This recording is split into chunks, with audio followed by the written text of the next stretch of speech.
Sweet rascal రెండవ భాగం. 1వ భాగంలో సారథి సృజనను పెళ్లి చేసుకుంటాడు. కానీ సృజనకు దాంపత్య జీవితం మీద ఏమాత్రం ఆసక్తి లేదని చెప్తుంది.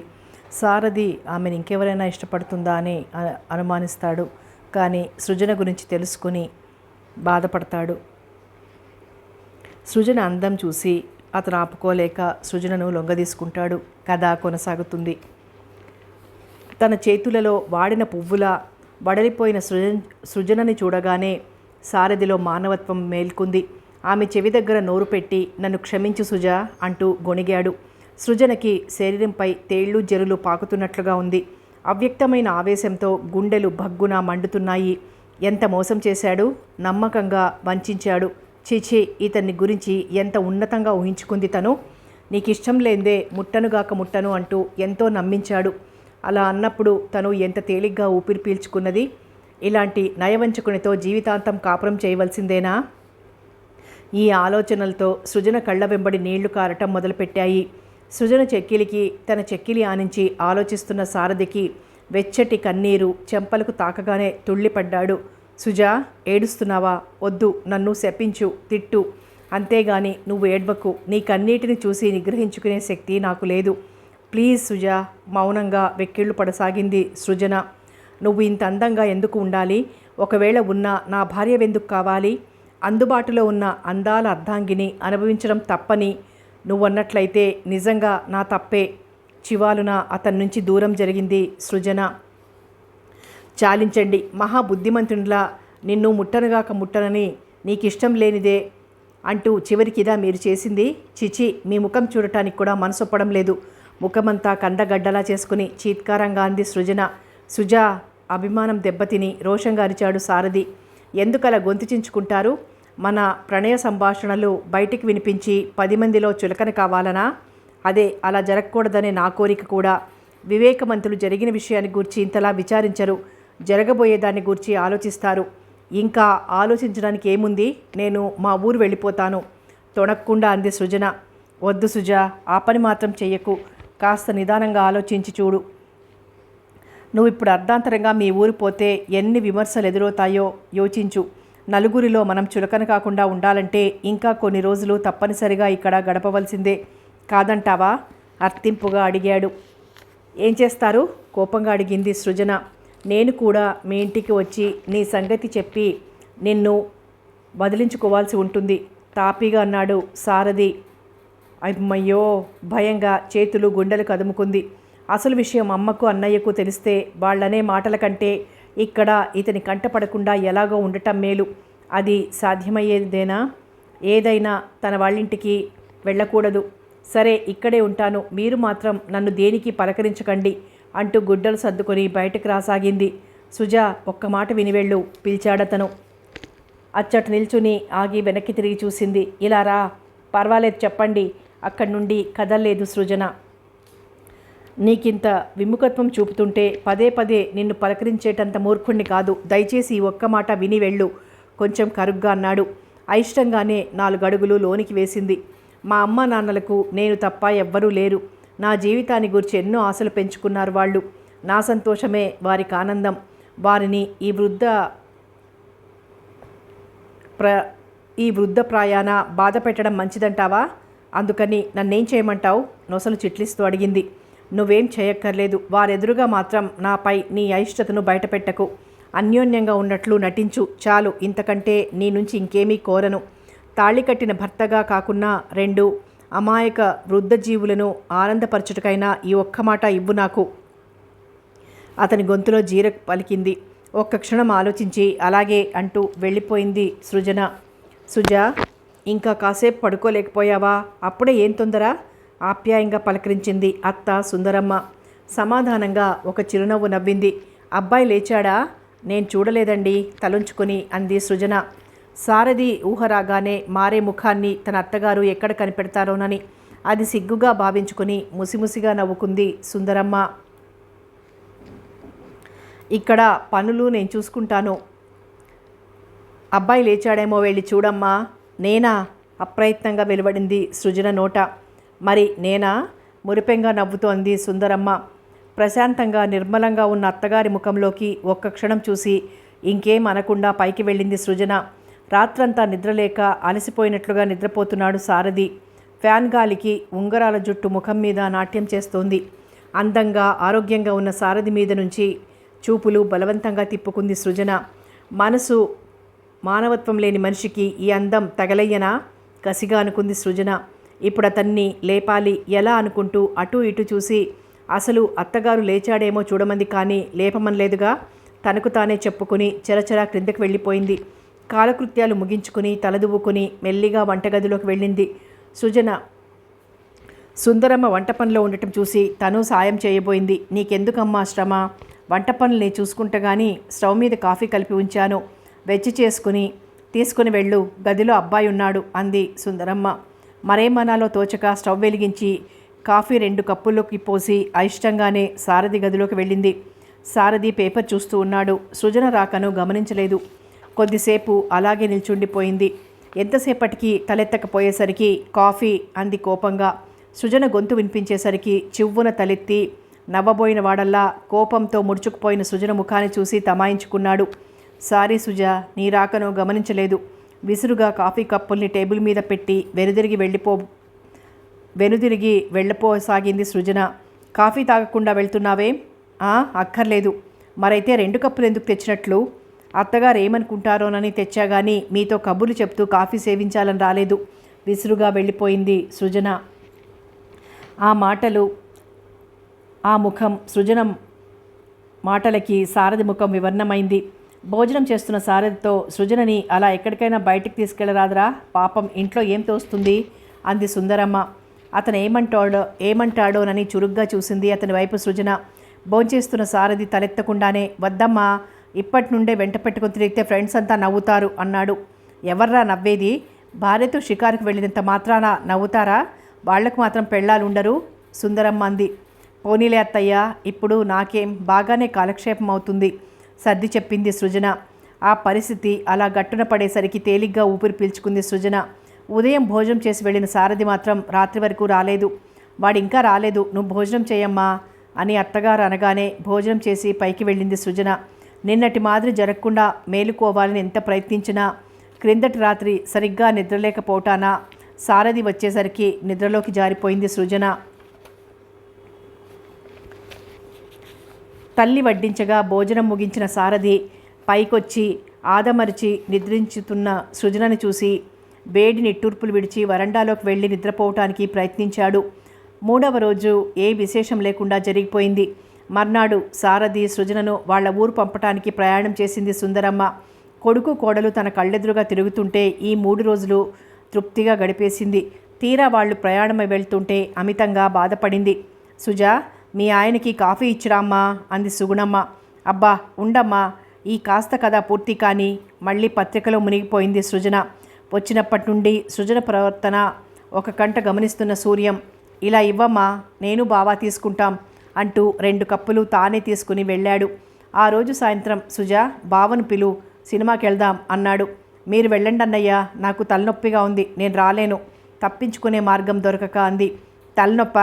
ఇప్పటి వరకు బాగానే ఉన్నావుగా. చెల్లెలు అబద్ధమాడుతోందని కొంచెం కోపంగా అన్నాడు సూర్యం. ఏమో మరి, తలనొప్పి విపరీతంగా ఉంది. కణతలు నొక్కుకోసాగింది. సుజా, నా దగ్గర వేషాలు వెయ్యొద్దు, రావటం ఇష్టం లేకుంటే మానేయ్, అంతేగాని అబద్ధాలాడకు అనవసరంగా అసహనంగా అన్నాడు సూర్యం.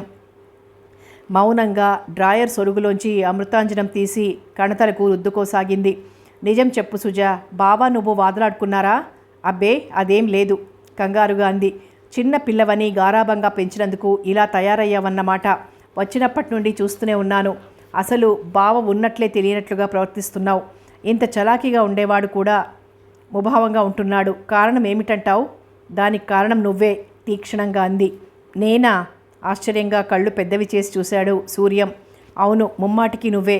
నేనేం చేశాను? విస్మయంగా అన్నాడు.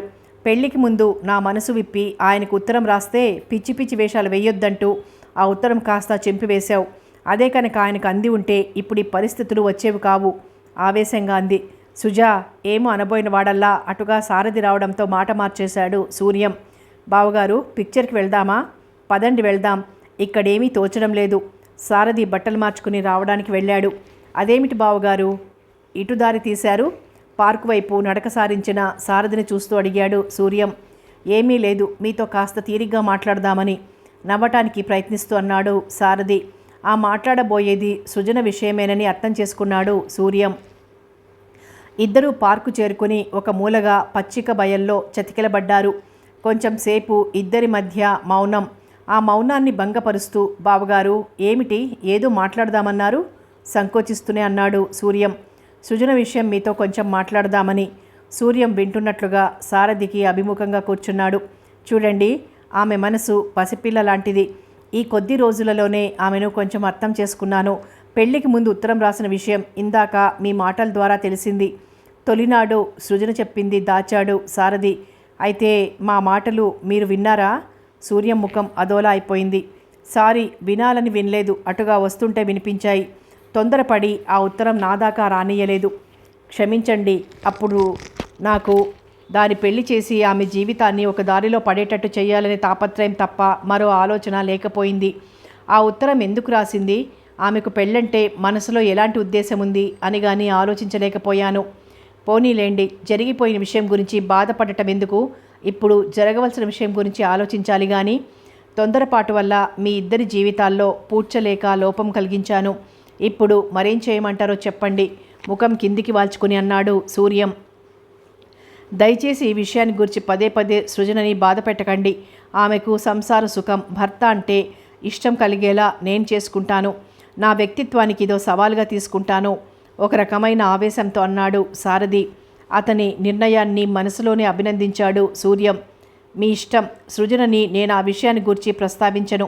ఏ నాటికైనా ఆమెలో ప్రవర్తన కలిగి మీరిద్దరూ సుఖంగా జీవించడమే నాకు కావాల్సింది. సూర్యం మనసుకెందుకో తేలిగ్గా ఉంది. ఇన్ని రోజులు సృజన మూర్ఖపు పట్టుదలను గూర్చి ఎంతగానో చింతించాడు. సారథికి సృజన విషయం తెలిసిన నాడు ఎలాంటి పరిస్థితి ఎదురవుతుందోనని ఆందోళన పడ్డాడు.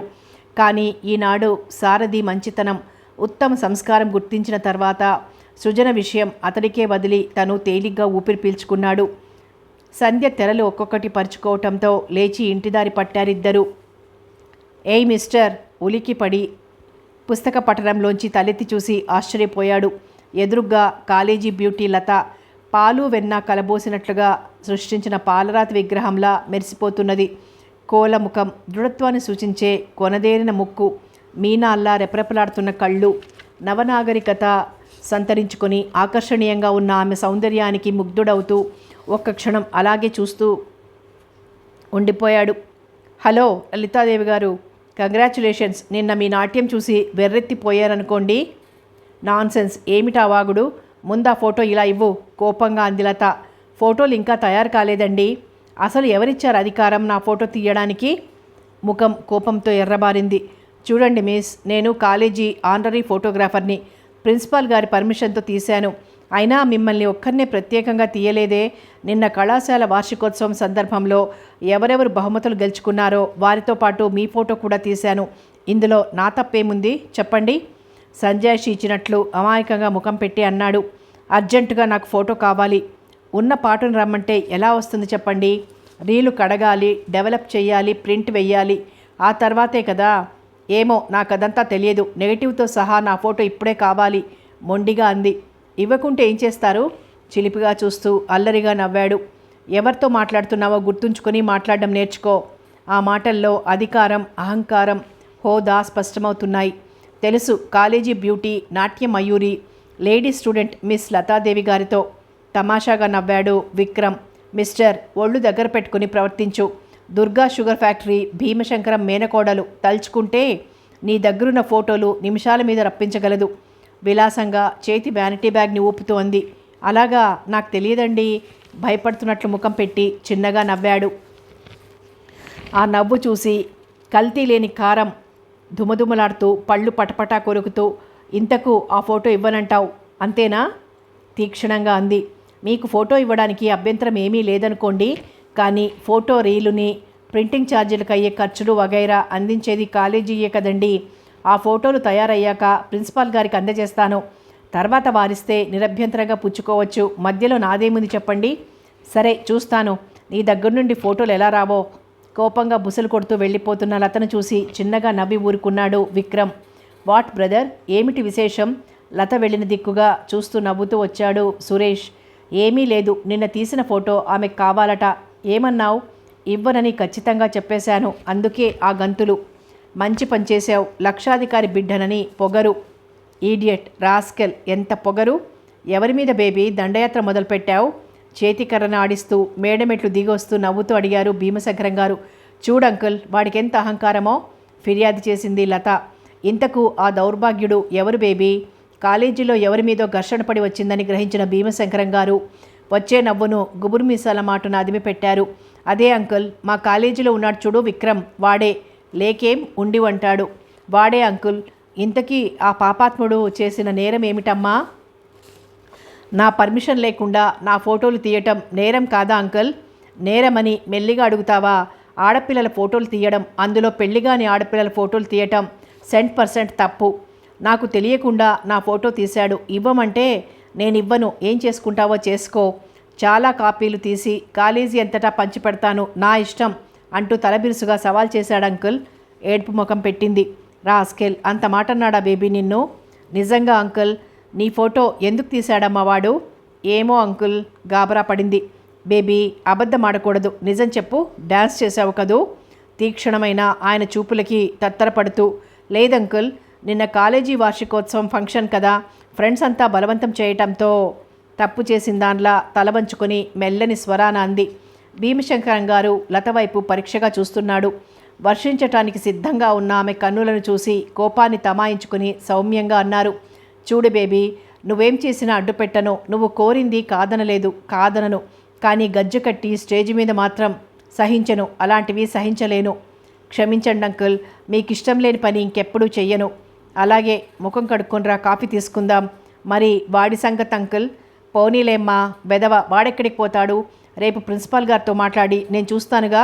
వెళ్ళు, ముఖం చూడు ఎలా వాడిపోయిందో, త్వరగా రా బుజ్జగిస్తూ అన్నాడు. మర్చిపోవద్దు అంకుల్, రేపు మీరు తప్పకుండా కాలేజీకి రావాలి. అలాగేలే బేబీ, నన్ను అవమానపరిచిన వాడిని ఊరికే వదలకూడదు అంకుల్. కాలేజీ నుండి డీబార్ చేయిస్తే కానీ నాకు మనశ్శాంతి ఉండదు. ఆ విషయం నాకు వదిలే బేబీ, నువ్వు నిశ్చింతగా ఉండు. ముందు వెళ్ళి ముఖం కడుక్కొనిరా, టీ తీసుకొని షికారుకి వెళ్దాం. లత వెళ్ళిన వైపు చూస్తూ నిట్టూర్చాడు భీమశంకరం గారు. పిచ్చి పిల్ల, కోపం జాస్తి, ఎలా మాట్లాడాలో తెలియదు. మరుదినం ఫోటోలన్నీ ప్రింట్ చేసి తయారుగా కవర్లో పెట్టుకొని ప్రిన్సిపాల్ గారికి అందజేస్తానని కాలేజీ ఆవరణలో అడుగుపెట్టాడు విక్రమ్. Mister, come here. సరికొత్త ఇంపాలా కారునా అనుకుని టీవీగా పైపు కాలుస్తున్న భీమశంకరం గారిని చూసేటప్పటికీ వణుకు కూడా మొదలైంది. పారిపోతున్న ధైర్యాన్ని కూడదీసుకొని నెమ్మదిగా నడిచి వెళ్ళాడు. పిలిచారా సార్? వినయంగా అడిగాడు. నువ్వేనా విక్రమ్వి? అవును సార్. ఏమిటి, నిన్న మా లతతో ఘర్షణ పడ్డావట, ఒళ్ళెలా ఉంది? తీక్షణమైన భీమశంకరం గారి మాటలకి బెదిరిపోయాడు విక్రమ్. అది కాదు సార్, అసలు జరిగిందేమిటంటే, నాకేం చెప్పక్కర్లేదు, ముందా ఫోటో ఇలా ఇవ్వు. చేసేది లేక ఫోటోల కవర్ని అందించాడు విక్రమ్. భీమశంకరం గారి ఫోటోలన్నీ ఒక్కసారి పరీక్షించాడు. లత ఫోటో మాత్రం తీసుకుని మిగతావి ఇచ్చేస్తూ, ఆడపిల్లల ఫోటోలు తీయటంలో నీ ఉద్దేశం ఏమిటో సాయంత్రం ప్రిన్సిపల్ గారితో మాట్లాడి నీ సంగతి ఏమిటో తేల్చుకుంటాను అని కారు స్టార్ట్ చేశారు. దుమ్ము లేపుకుంటూ కారు వెళ్ళిపోయింది. విక్రమ్ గుండెల్లో రాయి పడింది. లేనిపోని రిస్కును మెడకు తగిలించుకున్నానే. బెదవ ఫోటోలు తీయకున్నా బాగుండేది. ప్రిన్సిపాల్ గారు అడగగానే ఓఎస్ అని బుద్ధి తక్కువై తలూపేశాడు తను. పోయి కొరివితో తలగొక్కున్నట్లయింది. ఇందులో తన తప్పేమీ లేకపోయినా డబ్బు గలవారు ఏమైనా చేయగలరు. పోనీ లతను కలుసుకొని క్షమాపణలు చెబితే? అభిమానం ఎదురుదిరిగింది. ఈ విధమైన ఆలోచనలతో అన్యమనస్కంగా ఉండిపోయాడు. సాయంత్రం భీమశంకరం గారు ప్రిన్సిపాల్ గదిలోంచి వస్తుంటే చూసిన భయం మరింతగా పెరిగింది. భీమశంకరం గారు కారు వద్ద నిలబడి విక్రమ్ని రమ్మని చెయ్యి ఊపారు. బెదురుగానే వెళ్ళాడు. కారెక్కు ఆజ్ఞాపిస్తున్నట్లుంది ఆ కంఠం. ఎందుకు సార్? తెల్లబోయాడు విక్రమ్. ఎందుకా? పోలీస్ స్టేషన్కి. సారీ, నేను విక్రమ్ ఏదో చెప్పబోయాడు. మధ్యలోనే అడ్డుకొని అవన్నీ పోలీస్ స్టేషన్లో చెప్పు. ముందు కారెక్కు గద్దించాడు భీమశంకరం గారు. విక్రమ్ సందిగ్ధావస్థలో పడ్డాడు. తన తప్పేముంది ఇందులో? వార్షికోత్సవం సందర్భంలో ప్రిన్సిపాల్ గారు చెప్పినట్లు అందరి ఫోటోలు తీశాడు. మరి లత ఏమని చెప్పిందో ఏమిటో? ఈయన గారేమో నిప్పులు చెరుగుతూ వచ్చాడు. ఎలా అయితే అలా జరుగుతుంది. మరేమీ మాట్లాడకుండా ధైర్యంగా కారులో కూర్చున్నాడు విక్రమ్. ఆ సాయంత్రం విక్రమ్ చాలా ఉల్లాసంగా ఉన్నాడు. ఏదో అనిర్వచనీయమైన భావం మనసుని దూదిపింజలా చేసేసి ఆకాశ వీధుల్లో చుక్కల లోకంలో విహరింపచేస్తోంది. ఇంత ఆనందానికి కారణం మాత్రం చెప్పుకోదగ్గ ప్రత్యేకమైనది కాదు. ఇంత క్రితం భీమశంకరం గారు పోలీస్ స్టేషన్కి కాకుండా కారు ఇంద్రభవనం లాంటి ఇంటి ముందు కారాపేసరికి ఆశ్చర్యంతో నిర్ఘాంతపోయాడు విక్రమ్. భీమశంకరం గారు కారు దిగి లోనికి వెళ్తూ విక్రమ్ని తన వెంట రమ్మని సైగ చేశారు. అర్థం కాని జంకుతో ఆయన్ని అనుసరించాడు విక్రమ్. అధునాతనంగా ఐశ్వర్యం ఉట్టిపడే ఆ ఇంటిని చూసేసరికి విస్తుపోయి అక్కడున్న సోఫాలో కూర్చున్నాడు విక్రమ్. భీమశంకరం గారు లోనికి వెళ్ళారు. మరో 5 నిమిషాలు అలాగే ఆ ఇంటిని చూస్తూ కూర్చుండిపోయాడు విక్రమ్. ఇంతలో నౌకరు వచ్చి చెప్పాడు, బాబు మిమ్మల్ని అయ్యగారు రమ్మంటున్నారు. ఎక్కడున్నారు? రండి చూపిస్తాను. నౌకరు వెంబడి వెళ్ళాడు. భీమశంకరం గారు తన పర్సనల్ గదిలో కూర్చుని ఉన్నారు. రావోయ్ అలా కూర్చో. కుర్చీ చూపించాడు. ఈ చర్యకు మరింత ఆశ్చర్యపోయాడు విక్రమ్. భీమశంకరం గారు ఎదుట కుర్చీలో కూర్చోవటానికి సంకోచిస్తున్నాడు. అది గమనించిన భీమశంకరం గారు పర్వాలేదు కూర్చో నవ్వుతూ అన్నారు. ఇబ్బందిగా ముళ్ళ మీద కూర్చున్నట్లుగా ఫీల్ అయ్యాడు. టీ తీసుకో, తర్వాత ఆలోచిద్దువు గాని నవ్వుతూ టీ కప్పు ముందుకు జరిపారు. విక్రమ్ మళ్ళీ సందిగ్ధావస్థలో పడ్డాడు. ఏమిటో అలా చూస్తావు? నీ కంటికి నేను భేతాళ మాంత్రికుడిలా కనిపిస్తున్నానా? ఎందుకలా బెదిరిపోతున్నావు? అబ్బే అదేం లేదు సార్. మీ ఎదుట కూర్చొని టీ తాగే అర్హత ఉందో లేదోనని గాబరాగా అర్ధోక్తిలో నాంచాడు విక్రమ్. ఓ అదా నీ భయం? అర్హత మాటేమో కానీ సంస్కారం పుష్కలంగా ఉంది. అందుకే నువ్వు నాకు నచ్చావు. సరేలే, తర్వాత మాట్లాడుకుందాం. టీ చల్లారిపోతోంది. కానీ భీమశంకరం గారి మాటలు విక్రమ్ చెవులకి అమృతం పోసినట్లయింది. అంతవరకు భీమశంకరం గారి మీదనున్న దురభిప్రాయం చెదిరిపోయింది. తేలిగ్గా ఊపిరి పీల్చుకొని టీ కప్పు ఖాళీ చేశాడు విక్రమ్. నిన్న మా లత ప్రవర్తనకు ఆమె తరపున నేను క్షమాపణ చెప్పుకుంటున్నాను. పిచ్చి పిల్లకు మొండితనం తప్పితే మనసు చాలా మంచిది బాబు. సార్ ఆనందంతో మాటలు కరువయ్యాయి విక్రమ్కి. అవును బాబు, లేనివి ఊహించుకొని నీతో ఘర్షణ పడింది. నీ విషయం ప్రిన్సిపాల్ గారితో మాట్లాడితే నీ మీద వారికి మంచి ఉద్దేశం ఉన్నట్లు తెలిపారు. అందుకు కాలేజీ తరపున నీకు ఒక ప్రజెంటేషన్ ఇవ్వమని చెప్పాను. థ్యాంక్ యూ సార్, మీ అభిమానానికి ధన్యుణ్ణి అమిత ఉత్సాహంగా అన్నాడు విక్రమ్. మరికొంచెం సేపు తన చదువు కాలేజీ విషయాల్ని అడిగారు భీమశంకరం గారు. వినయంగా అన్ని విషయాలు తెలియపరిచాడు విక్రమ్. విద్యార్థుల బాధ్యత గురించి, నేటి కాలేజీలో బోధనా పద్ధతుల గురించి విక్రమ్ వెలిబుచ్చిన అభిప్రాయాలు భీమశంకరం గారిని అమితంగా ఆకర్షించాయి. ఈ కొద్దిసేపట్లోనే భీమశంకరం గారి మీద పూజ్యభావం ఏర్పడింది విక్రమ్కి. సెలవు తీసుకుని వెళ్తుంటే అప్పుడప్పుడు వస్తూ ఉండమని చెప్పారు భీమశంకరం గారు. అలాగే సార్ అని గేటు దాటి బయటపడ్డాడు విక్రమ్. ఆదిత్యుడు అలసిపోయి విశ్రాంతి కోసం పశ్చిమాద్రి చేరుకున్నాడు. సంధ్యా సానువులు హుసేన్ సాగర్ తరంగాల మీద నాట్యం చేస్తూ వింతందాలు వెదజల్లుతున్నాయి. జలజాప్తుని కడగంటి చూపులకు ప్రకృతి కన్య సిగ్గుతో ముడుచుకుపోతోంది. ఈ నెల ఉవ్వెత్తున లేచి ఏదో సాధించాలన్న దృఢ సంకల్పంతో ఉధృతంగా సాగివస్తున్న కెరటాలు ఒడ్డుకు తగిలి విరిగిపోయి విధ్వంసం పొందుతున్నాయి. అంతవరకు బాల్కనీలో కూర్చొని వాటి అందాల్ని తిలకిస్తున్న కవిత హృదయం ప్రోత్సాహంతో పొంగులెత్తింది. కానీ ఆ కెరటాల విఫలత చూసిన తర్వాత కొద్ది క్షణాల ముందున్న ఆనందం, ఉత్సాహం హరించుకుపోయి వాటి స్థానే నిరాశ, నిస్పృహలు చోటు చేసుకుని అవ్యక్తమైన బెదతో నలిపివేశాయి. ఆ కెరటాలకి తన జీవితానికి అన్వయించుకొని మరింత కృంగిపోయాడు. కవిగారేదో దీర్ఘాలోచనలో నిమగ్నమైపోయినట్లున్నారే, ఏమిటి విశేషం అంటూ విక్రమ్ ఎదురుగా కుర్చీలో ఆసీనురాలైంది భవానీ. ఏముంది విశేషం, మామూలే నవ్వటానికి ప్రయత్నిస్తున్నాడు విక్రమ్. అంటే కదేమన్నా తిరిగొచ్చిందా మళ్ళీ? అతని చేతిలోని కవర్ని అనుమానంగా చూసింది. అవునన్నట్లు తల ఊపాడు. చిరునవ్వులు చిందించి అతని ముఖంలో నీలి నీడలు దోబూచులనటం చూసి ఆమె హృదయం జాలితో నిండిపోయింది. పోనీలేమ్మా విక్రమ్, కథ ప్రచురణ కాలేనందుకు నువ్వెందుకు బాధపడాలి? మనిషిగా నీ ప్రయత్నం నువ్వు చేస్తున్నావు. ఈనాటి అపజయాలన్నీ ఒకనాటి ఉజ్వల భవిష్యత్తుకు పునాదులవుతాయి. ట్రై అండ్ ట్రై ఆర్తితో ఓదార్పుగా అంది. ఏమో భవానీ, నా ఆశయాలన్నీ ఈ జయాపజయాలతోనే ధ్వంసమవుతున్నాను. ఇక ముందు కథలు వ్రాయలేనేమో, కథలు రాసే అర్హత నాలో లేదనిపిస్తోంది. ఆ కంఠంలోని బెదకు చలించిపోయింది భవానీ. విక్రమ్ ప్లీజ్ అలా నిస్పృహగా మాట్లాడకు. నువ్వు బాధపడటం నేను చూడలేను. ఎంతోమంది రచయితలు అల్లిబిల్లి ఊహల కన్నా నీ భావాలు చాలా గొప్పగా ఉంటాయి. నీలో రచనాశక్తి ఉంది. నాకు ఆ నమ్మకం ఉంది. అతనికి ధైర్యం చెప్పింది. మరైతే నా కథలెందుకు ప్రచురణ కాకుండా తిరిగొస్తున్నాయి? ఎక్కడుంది లోపం? అతని అమాయకత్వానికి లోలోన నీరసంగా నవ్వుకుంది భవానీ. నీ కథలు తిరిగొస్తున్నాయంటే అది నీ తప్పు కాదు విక్రమ్. నీ రచనలోని ఉన్నతిని గుర్తించలేకపోయినా సంపాదకులది. ప్రఖ్యాత సినీతారల బొమ్మలు చూసి పిక్చర్కి వెళ్ళినట్లు పేరుపడ్డ రచయితల కథలు చూసి పత్రికలు కొనే స్థితిలో ఉన్నారు.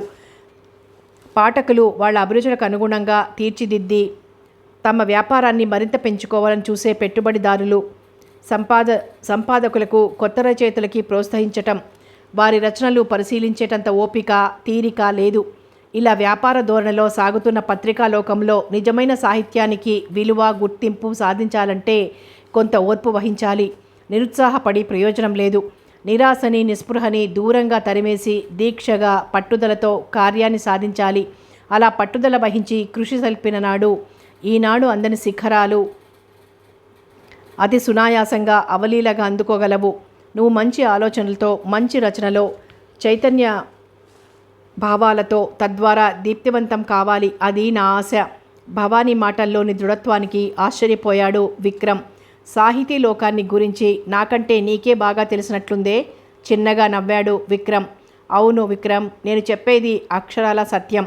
రచనలు చేయటం మానవద్దు. ఏ నాటికైనా నువ్వు గొప్ప రచయితవవుతావు.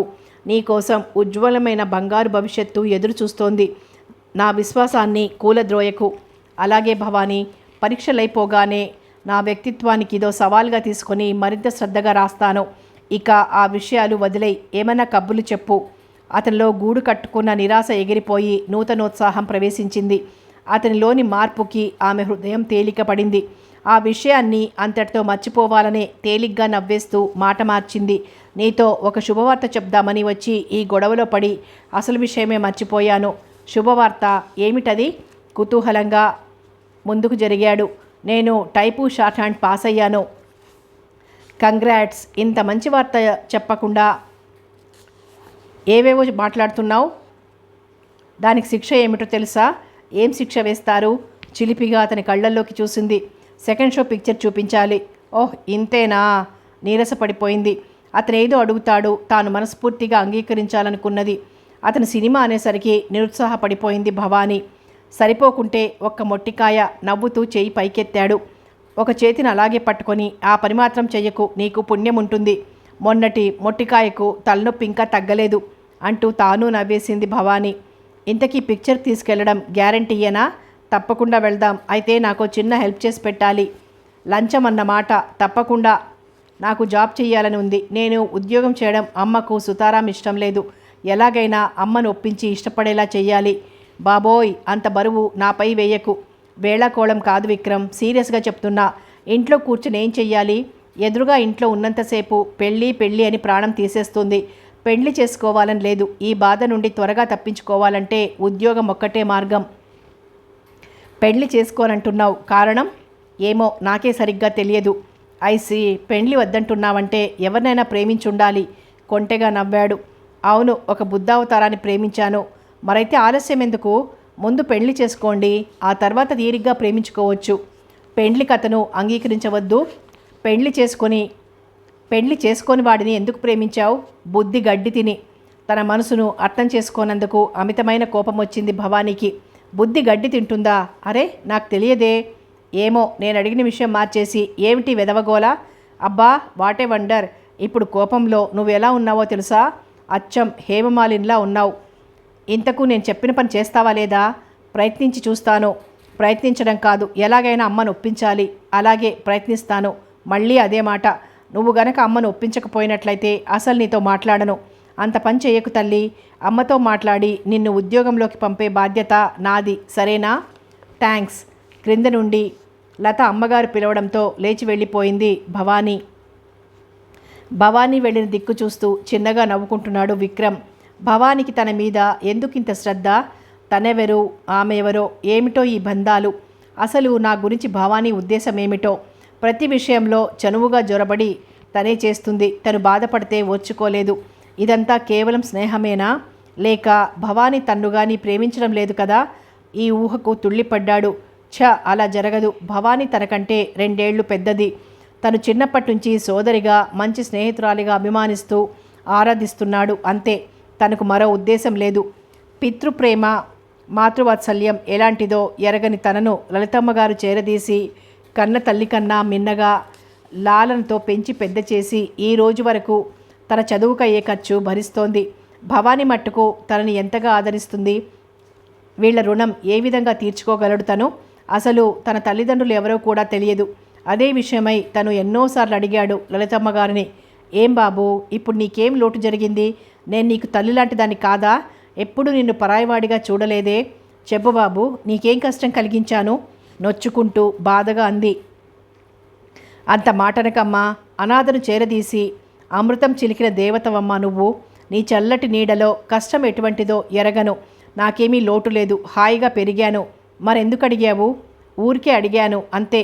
చూడు బాబు, నీ తల్లిదండ్రుల గురించి తెలుసుకొని ఏం చేయగలవు? వాళ్ళు చాలా దూరంలో ఉన్నారు. ముందు నీ చదువు పూర్తయ్యే వరకు మరో ఆలోచన మనసులో పెట్టుకోకు. సమయం వచ్చే వరకు ఓపిక పట్టు. అంతవరకు ఆ విషయాన్ని మాత్రం నన్ను అడగొద్దు. ఇది నా ప్రార్థన. అమ్మా, నన్ను క్షమించమ్మా. అనవసరంగా నీ మనసు కష్టపెట్టాను. ఇంకెప్పుడు నీ మనసు కష్టపెట్టను. ఆ విషయాన్ని గూర్చి అడగను. ఆ రోజు నుండి ఆ విషయాన్ని లలితమ్మ గారి వద్ద ఎత్తలేదు. ఆమె చెప్పలేదు. చీకటి తెరలు ఒక్కొక్కటిగా పృథ్వీని ఆక్రమించసాగాయి. చీకట్లో కూర్చొని ఆలోచిస్తున్న విక్రమ్ బాల్కనీలో లైట్లు వెలిగితే ఉలిక్కిపడి లేచాడు. ఏమిటి బాబు, చీకట్లో కూర్చొని ఏం చేస్తున్నావు? లే, భోజనం చేద్దు గాని. దగ్గరగా వచ్చింది లలితమ్మ గారు.